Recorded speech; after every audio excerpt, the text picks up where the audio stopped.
Hey team, we're here with a couple of new ASICS models that we're going to run through today, and the theme is all around sort of offloading the ankle joint. So we've got the GlideRide number 2, so this is the second edition of the shoe that's been really popular for us over the past year, and we're going to run through a little bit of the tech and how it can potentially help you with your running. So we've got the male version and the female version here. So what you'll obviously notice straight away is a couple of pretty distinct things with the geometry or the shape of the shoe. So one is the stack, so there's a fair bit of midsole underneath the shoe, and also just the quite rapid curvature through the mid and forefoot of the shoe. So these are designed with essentially that ankle load or offloading in mind. So the way the shoe is operating is there's ASICS, what we call FlyteFoam, soft, nice plush cushioning on the top of the shoe. It's got a plate that's quite curved through the forefoot to provide a bit of rigidity and propulsion to help your ankle joint just do a little bit less work while storing and releasing energy through the stance phase of running. And then what we call FlyteFoam Propel on the bottom, which is that bit more responsive and firmer midsole. So essentially, if you're doing some volume, you want something that's pretty well cushioned, but you just want that ankle joint to do a little bit more work.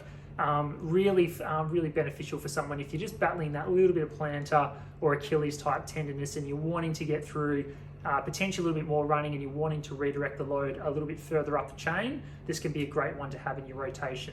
For the amount of shoe, it's super light, which is really nice, so you're not carrying around something too heavy, and you will notice that little bit of extra propulsion to assist the ankle joint.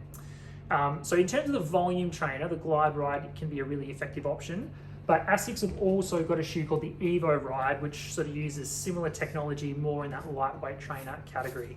So again, if you start to look at the geometry of the shoe, there's still a reasonable amount of stack, but obviously not as high as the GlideRide, so it's a lot less weight on the end of your foot to carry through the air. And we've still got a little bit of shape through the forefoot, but again, it's not quite as aggressive. So what we're sort of finding here is that there's a balance where the shoe's lighter, feels a bit faster, but we're still getting that little bit of protection to the ankle joint. So if you've been in a shoe, potentially something like a Kinvara or a New Balance Beacon, and you're just finding the foot and the ankles pulling up a little bit sore, something like an EvoRide can still give you that cushioning where you can feel like you're moving well, but just give that ankle joint a little bit of protection as well. So yeah, be great to have you in, have a bit of a try and just see how it feels under the foot and see if it's going to be an effective part of your rotation. So come in store or visit us online, www.therunningsentre.com.au. Cheers.